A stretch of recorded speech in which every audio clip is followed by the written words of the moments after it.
Hello guys, അപ്പോൾ എൻ്റെ അടുത്ത പരീക്ഷണം കാരമൽ ബ്രെഡ് പുഡിംഗ് ആണ്.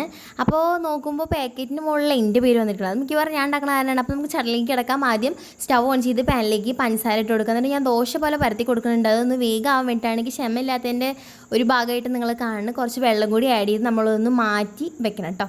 നമ്മൾ ബ്രെഡിൻ്റെ സൈഡൊക്കെ ഒന്ന് കട്ട് ചെയ്തൊന്ന് ഈ ബ്രെഡ് കൂട്ടന്മാരെ നമ്മളൊന്ന് മിക്സിയിലിട്ടിട്ട് ഒന്ന് ഒരു കറക്കം ഇങ്ങോട്ട് കറക്കി ഇങ്ങോട്ട് കൊണ്ടുവരിക. അപ്പോഴേക്കും ഇതാ നമ്മുടെ പാല് ഞാൻ അതാ ഉരുളിയിൽ സെറ്റ് ചെയ്ത് വെച്ചിട്ടുണ്ട്. അതിലേക്ക് നമ്മൾ ഈ പൊടിച്ച് വെച്ച ബ്രെഡ് കുട്ടന്മാരെ അങ്ങോട്ട് ആഡ് ചെയ്ത് കൊടുക്കാം കേട്ടോ. അതിനിടയിൽ ഞാൻ വാനില എസൻസ് ഒഴിക്കുന്നുണ്ട്. അത് നമ്മൾ എന്തായാലും ഇടണം. ഇനി 3 മുട്ട ആഡ് ചെയ്ത് കൊടുക്കുന്നുണ്ട് കേട്ടോ. എന്നിട്ട് നല്ലപോലെ മിക്സ് ചെയ്യുക. നമ്മൾ സെറ്റ് ചെയ്ത് വെച്ചിട്ടുള്ള ബാറ്റർ കാരമലിൻ്റെ മുകളിലേക്ക് ഒഴിച്ച് കൊടുത്തിട്ട് ഇതാ ഞാൻ നോൺ സ്റ്റിക്കിൻ്റെ പാത്രത്തിൽ ഒരു തട്ടിട്ട് കൊടുത്ത് അതിൽ വെള്ളം ഒഴിച്ചിട്ട് നമ്മൾ ഈ ബാറ്റർ അതിന് മുകളിൽ വെച്ചിട്ട് നടക്കുന്നുണ്ട്. 45 മിനിറ്റാണ് അത് വേവുള്ള ടൈം.